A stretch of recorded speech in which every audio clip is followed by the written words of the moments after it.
Hello friends, तो चलिए हम लोग सी प्लस प्लस को स्टार्ट करते हैं। और आज हम लोग सीखने वाले हैं माइनस ऑपरेटर की ओवरलोडिंग। लेकिन हम माइनस ऑपरेटर को ओवरलोड करेंगे एज अ यूनरी ऑपरेटर, है ना। यूनरी ऑपरेटर का मतलब जैसे मान लीजिए आपके पास एक वेरिएबल है एक्स जिसमें आपने 5 रखा है ना। और वाई में आप रख दें -x। तो इस तरह से हम माइनस को यूज कर रहे हैं as a unary operator. Okay, तो इसी तरह से आज हम करने वाले हैं यूनरी ऑपरेटर माइनस की overloading as a unary operator. Okay, और इसके बाद हम देखेंगे मल्टीप्लिकेशन ऑपरेटर की ओवरलोडिंग, और उसके बाद हम लोग देखेंगे डिवीजन ऑपरेटर की ओवरलोडिंग। ओके, तो ये ओवरलोडिंग हम किसके साथ करेंगे? ऑब्जेक्ट के साथ में करेंगे, है ना। मतलब आपको समझ में आ रहा है। तो मैं क्या करूँगा, जो माइनस ऑपरेटर है उसकी ओवरलोडिंग में मेंबर फंक्शन बना के करूँगा। ओके, और जो मल्टीप्लिकेशन ऑपरेटर है उसकी ओवरलोडिंग मैं क्या करूँगा, फ्रेंड फंक्शन बना के करूँगा। और जो डिवीजन ऑपरेटर है उसकी ओवरलोडिंग में नॉन मेंबर फंक्शन बना के करूँगा। तो सबसे पहले चलिए मैं ओवरलोडिंग करता हूँ डिवीजन ऑपरेटर की। ओके, तो मैं क्या करूँगा, यहाँ पर देखिए वही सेम कोड हमने पिछला वाला कोड लिया जिसमें कोऑर्डिनेट क्लास है, 2 मेंबर वेरिएबल एक्स वाई, और 2 हमने फंक्शन बनाया है एक्स वाई की वैल्यू को सेट करने के लिए और शो करने के लिए। ओके, इसके बाद ये है, इसको मैं अभी कमेंट में कर दे रहा हूँ, कुछ भी नहीं है, आप समझिए। ओके, और यहाँ पर हमारा क्लास इंड हो गया। और उसके बाद आ जाते हैं मेन फंक्शन में। इसमें हमने क्या किया है कि अपनी क्लास का 3 ऑब्जेक्ट बनाया है। मैं एक और ऑब्जेक्ट यहाँ बना ले रहा हूँ C4, और एक और ऑब्जेक्ट बना ले रहा हूँ C5। ओके, तो मैं क्या करने वाला हूँ, सबसे पहले जो डिवीजन ऑपरेटर है, जो डिवीजन ऑपरेटर होता है स्लैश, है ना, इसकी मैं क्या करने वाला हूँ, ओवरलोडिंग करने वाला हूँ। तो मैं क्या करूँगा, C1 डिवाइड बाई C2 करूँगा। तो जब भी मैं C1 डिवाइड बाई C2 करूँगा तो ये काम नहीं करेगा, है ना। जैसे हम लिखते हैं 6/5, तो ये हमारा काम करता है क्योंकि इसके जो ऑपरेंड हैं वो प्रिमिटिव टाइप के हैं। लेकिन जब हम ऑपरेंड हमारे पास क्लास टाइप का हो, ऑब्जेक्ट हो, तो ये वाला काम नहीं करेगा, और इसीलिए हमें इसकी ओवरलोडिंग करने की ज़रूरत है। तो ओवरलोडिंग करने के लिए मैं क्या करूँगा, मैं इसकी ओवरलोडिंग करूँगा as a non member function. Okay, तो सिंपली मैं इसको क्या कर दूँगा, अनकमेंट कर दूँगा, है ना। और क्या करूँगा, यहाँ माइनस की जगह पर मुझे कर देना पड़ेगा क्या, स्लैश, है ना। जैसे ही हमने स्लैश किया, देखिए यहाँ से एरर चली गई है ना। तो अब मैं आपको बताता हूँ कि आप इस लाइन को किस तरह से एक्सप्लेन करोगे। आपको ना इस लाइन को एक्सप्लेन करना आना चाहिए बस। तो जब मैं बोलूँगा आपको कि इस लाइन को एक्सप्लेन करो, तो सबसे पहले जो ये डिवीजन ऑपरेटर है इसकी आप डेफिनेशन देखोगे। तो जब डेफिनेशन में आप आओगे तो आपको ये फंक्शन मिलेगा। तो आप देखोगे कि ये एक नॉन मेंबर फंक्शन है, और अगर ये नॉन मेंबर फंक्शन है तो इसको कॉल करने के लिए मुझे किसी ऑब्जेक्ट की ज़रूरत नहीं है, मैं इसको डायरेक्टली कॉल कर लूँगा। तो मैं फंक्शन को कॉल करने के लिए फंक्शन का नाम यूज़ करते हैं। तो मैं ऑपरेटर माइनस, तो कैसे एक्सप्लेन करोगे कि ऑपरेटर माइनस को कॉल किया, उसमें C1 और C2 एज आ आर्गूमेंट पास हो गया, है ना। और जो भी इस ऑपरेटर स्लैश ने रिटर्न किया वो C3 में जाके स्टोर हो गया। तो चाहे आप ये लाइन लिखें या ये लाइन लिखें, दोनों सेम है।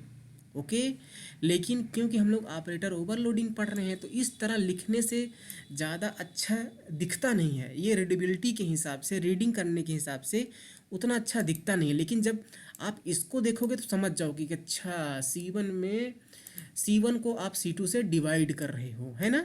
लेकिन जब ऐसा देखोगे आप तो आपको कम पता चलेगा, है ना। अगर आपको ओवरलोडिंग का कॉन्सेप्ट आता है तभी आपको पता चल पाएगा कि अच्छा ये ओवरलोडिंग की है, तो जिसमें C1 को आप C2 से डिवाइड कर रहे हो। लेकिन जिस किसी को अगर ओवरलोडिंग नहीं आती वो भी अगर इसको देखे तो वो बता देगा कि हाँ यार, C1 को C2 से डिवाइड किया गया है। तो इस फंक्शन को हमने कॉल किया जिसमें C1 C2 क्या हुआ, पास हो गया। अब क्योंकि, तो यहाँ पर हमने C1 C2 को रिसीव कर लिया, है ना। अब क्योंकि ये एक नॉन मेंबर फंक्शन है तो इसके अंदर से हम जो C1 और C2 के एक्स वाई हैं उनको मैं यहाँ पर एक्सेस नहीं कर सकता क्योंकि वो प्राइवेट हैं, है ना। तो अगर मुझे C1 के एक्स वाई और C2 के एक्स वाई की वैल्यू चाहिए तो मुझे मेंबर फंक्शन बनाने पड़ेंगे, और वो मेंबर फंक्शन C1 के एक्स वाई की वैल्यू C2 के एक्स वाई की वैल्यू को रिटर्न करेंगे। इसीलिए मुझे यहाँ पर ज़रूरत पड़ेगी दो फंक्शन की जो एक्स और वाई की वैल्यूज़ को क्या करेंगे, रिटर्न करेंगे, है ना। तो हमने यहाँ पर बना दिया। अब देखिए मुझे C1 का x चाहिए, तो यहाँ पर हमने लिखा C1 डॉट गेट x, उसको डिवाइड कर दो, उसको डिवाइड कर दो किससे, C2 के x से। हम डिवीजन का मतलब यहाँ पर इस तरह से समझ रहे हैं, x को x से डिवाइड कर दो, y को y से डिवाइड कर दो। तो यहाँ पर हमने क्या किया, C1 के x को C2 के x से डिवाइड कर दिया, C1 के y को C2 से y से डिवाइड कर दिया, और जो भी एक्स वाई आया वो C के एक्स वाई में हमने सेट कर दिया इस फंक्शन का यूज करके, है ना। फिर क्या किया, इस C को यहाँ से रिटर्न कर दिया, तो जो भी ये रिटर्न होके आएगा ये C3 में क्या होगा, पहुँच जाएगा। और अगर C3 में पहुँच गया तो इसको अगर मुझे प्रिंट करना है तो C3 के शो कोऑर्डिनेट को हम फंक्शन को कॉल कर लेंगे, है ना। तो इस तरह से हमने डिवीजन ऑपरेटर की ओवरलोडिंग कर दी। इसी तरह से हम C4 में क्या करते हैं, C1 इंटू C2 करते हैं, मतलब कि हम मल्टीप्लिकेशन ऑपरेटर की ओवरलोडिंग करेंगे, लेकिन हम मल्टीप्लिकेशन ऑपरेटर की ओवरलोडिंग इस बार फ्रेंड फंक्शन के रूप में करेंगे। और अगर फ्रेंड फंक्शन है तो ये पहले से हमने डिफाइन किया है, इसको मैं करता हूँ अनकमेंट, है ना। अनकमेंट करने के बाद सबसे यहाँ पर मुझे लगाना पड़ेगा स्टार। अब क्योंकि इसको मैं फ्रेंड फंक्शन बनाना चाहता हूँ अपनी इस क्लास का, तो मुझे इसके अंदर डिक्लेयर करना पड़ेगा उस फंक्शन को फ्रेंड कीवर्ड के साथ में।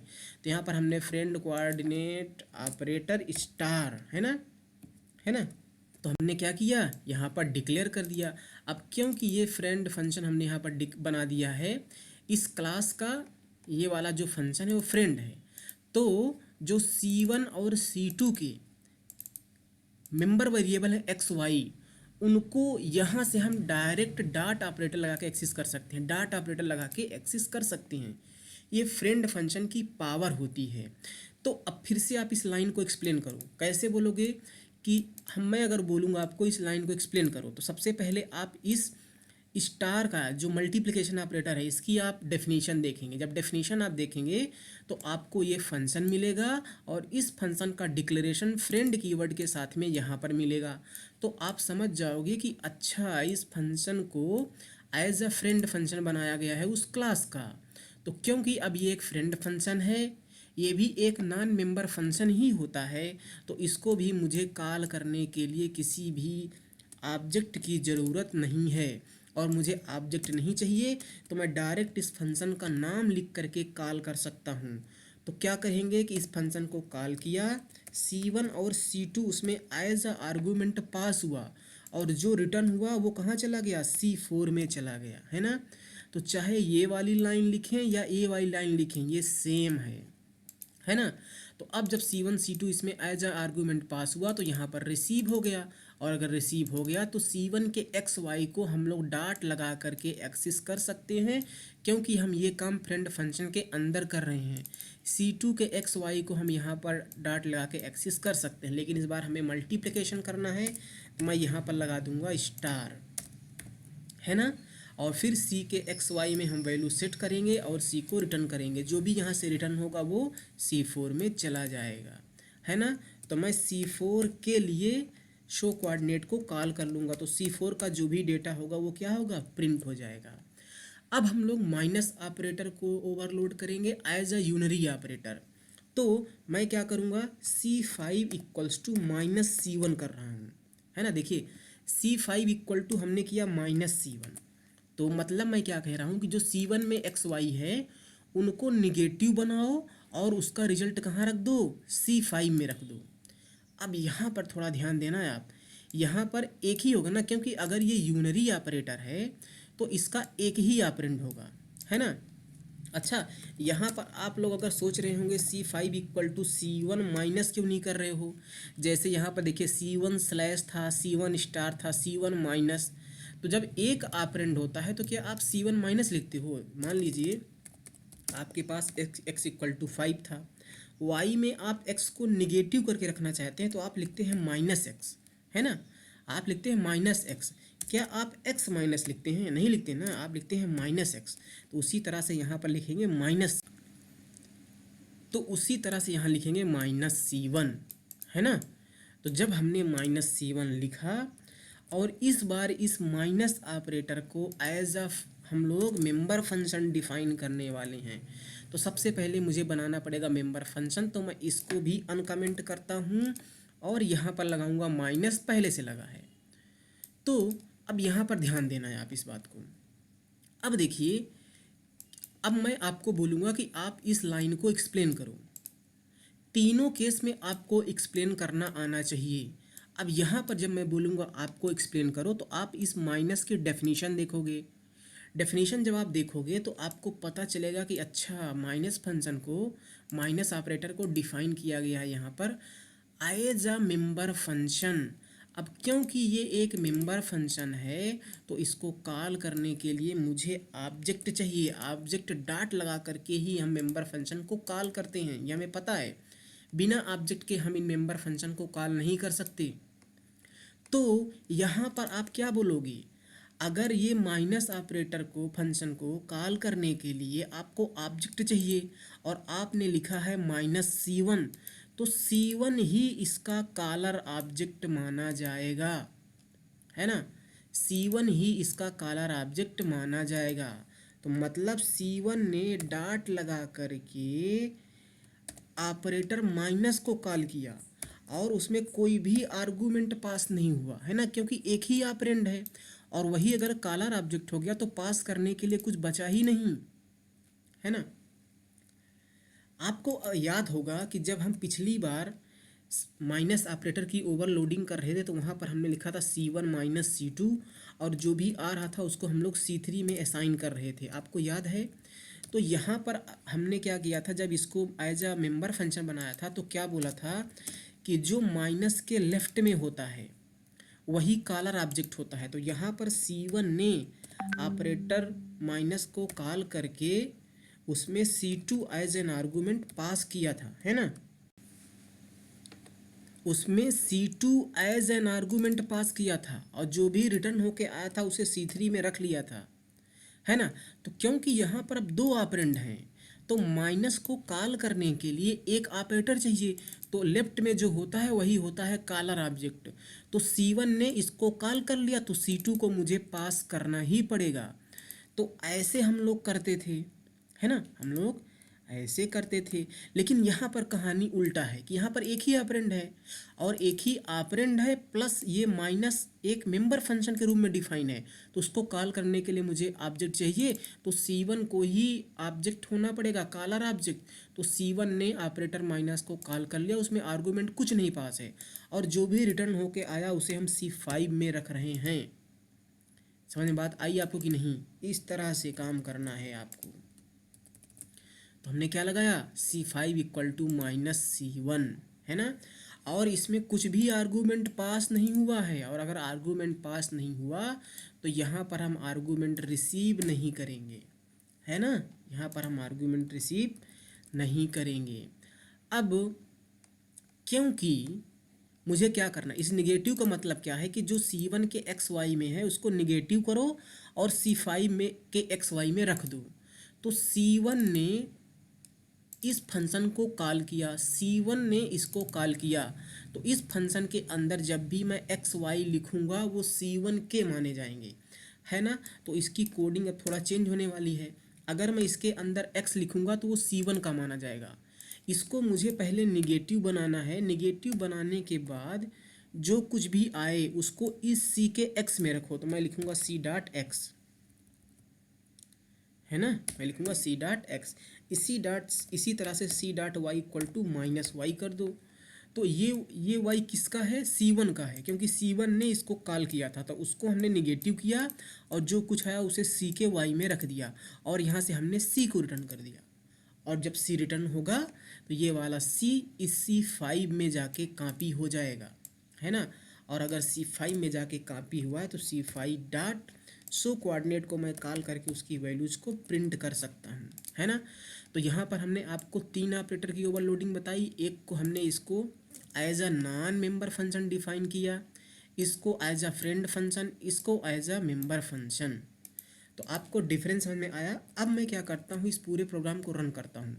तो सबसे पहले यहाँ पर आप देख लीजिए C1 और C2 में क्या डेटा है।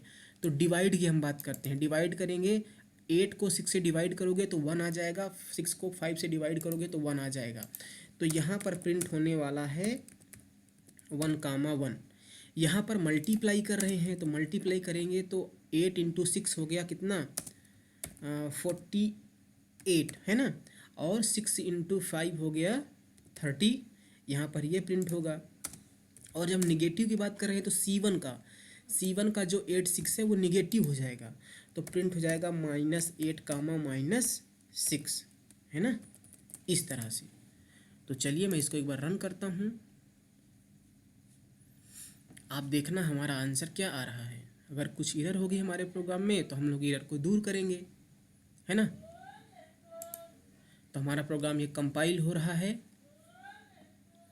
तो पहली बार हमने रन किया तो थोड़ा सा ये टाइम लेगा, है ना। ये देखिए यहाँ पर ये कंपाइल हो गया और यहाँ पर ये रन हो गया, ये रन वाली स्टेप है। और यहाँ पर देखिए क्या वही चीज़ें प्रिंट हो रही हैं, तीनों चीज़ें 1,1 1,1, 48 कामा 30, 48 कामा 30, -8 -6। तो इसका मतलब हमने अच्छे से ओवरलोडिंग कर ली है ना। अब जब यहाँ पर आप ध्यान दीजिए कि जब हमने उसको as a member function overload, non member function overloading की, उसमें हम थोड़ा ज़्यादा कोड लिख रहे हैं। फ्रेंड फंक्शन में जब हमने किया तो नॉन मेंबर फंक्शन के कंपैरिजन में हमने फ्रेंड फंक्शन में थोड़ी और कम कोडिंग की है, क्योंकि यहाँ पर हम फंक्शन का यूज़ कर रहे हैं एक्स और वाई की वैल्यू को पाने के लिए, लेकिन यहाँ पर हम डाटा ऑपरेटर लगा के कॉल कर सकते हैं। और इसके कंपैरिजन में हमने यहाँ पर कोडिंग कम लिखी है। तो हमेशा हमें अगर किसी भी ऑपरेटर की ओवरलोडिंग अगर हम एज अ मेंबर फंक्शन कर सकते हैं तो उसको हमेशा एज अ मेंबर फंक्शन ही करना चाहिए। और ध्यान रखना, हम इस फंक्शन को उसी क्लास में डिफाइन करते हैं जिस क्लास के ऑब्जेक्ट ने इस फंक्शन को कॉल किया है। अच्छा देखिए, अगर यार इस क्लास का ये मेंबर फंक्शन है तो इसी क्लास का ऑब्जेक्ट तो इसे कॉल कर पाएगा, है ना। तो जो जिस क्लास का कॉलर ऑब्जेक्ट होता है उसी क्लास में हम ये बनाते हैं, आप ये ध्यान रखना, ठीक है। तो ये आपको समझ में आई होप आ गया होगा। अब आपको कॉन्सेप्ट क्लियर हुआ होगा। और भी हम आगे ऑपरेटर्स की ओवरलोडिंग पढ़ेंगे। जैसे अभी मैं आपको प्लस प्लस ऑपरेटर की ओवरलोडिंग बताऊंगा, प्री और पोस्ट दोनों वाला। उसी तरह से माइनस माइनस ऑपरेटर, यानी कि ये इंक्रीमेंट या डिक्रीमेंट ऑपरेटर है, तो इसका भी प्री पोस्ट वाला पढ़ाऊंगा, है ना। फिर मैं आपको पैरेंथेसिस ऑपरेटर की ओवरलोडिंग बताऊंगा, सब्सक्रिप्ट ऑपरेटर की ओवरलोडिंग पढ़ाऊंगा, है ना। उसके बाद मैं आपको ये इंसर्शन एंड एक्सट्रैक्शन ऑपरेटर की ओवरलोडिंग पढ़ाऊंगा। तो ये बहुत सारा चीज़ अभी हम लोग करने वाले हैं ऑपरेटर ओवरलोडिंग में, ओके। ऑपरेटर ओवरलोडिंग में अगर आप पूरा वीडियोस देख रहे हैं तो बिलीव मानिए आपको कोई दिक्कत नहीं होगी, बस शुरू से आप मेरे वीडियोस देखिए। अच्छा, अभी हमने आपको बताया कि ये लाइन लिखना इस लाइन लिखने के बराबर है, ओके। तो अगर मैं इसको कमेंट में कर दूं और इसको मैं अनकमेंट करूं तो भी काम होना चाहिए, ओके। तो इसको मैं क्या करूंगा, कमेंट में करूंगा और इसको अनकमेंट करूंगा, है ना। इसको मैं कमेंट में करूंगा और इसको अनकमेंट करूंगा, तो बात सेम ही है। मैं इसको भी आपको रन करके दिखा दे रहा हूँ, ओके। और इस बार लेट से मैं वैल्यू चेंज कर दे रहा हूँ, 8 की जगह पर मैं 9 कर दे रहा हूँ, ओके। 9 नहीं तो मैं 12 कर दे रहा हूँ, ओके। तो आप यहाँ पर देखना हमारा वही काम होगा, है ना।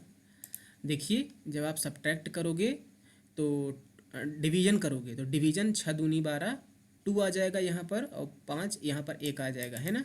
और जब आप क्या करोगे मल्टीप्लिकेशन करोगे तो 12 इंटू 6 हो जाएगा 72 और 30 आ गया, फिर -12 -6, है ना। तो चाहे आप ऐसे लिखें या ऐसे लिखें, लेकिन ऐसे लिखना प्रिफर्ड होगा, है ना। हम ऐसे ही लिखेंगे, अगर ऑपरेटर ओवरलोडिंग सीख रहे हैं तो हम लोग ऐसे ही करेंगे, okay. Thank you so much.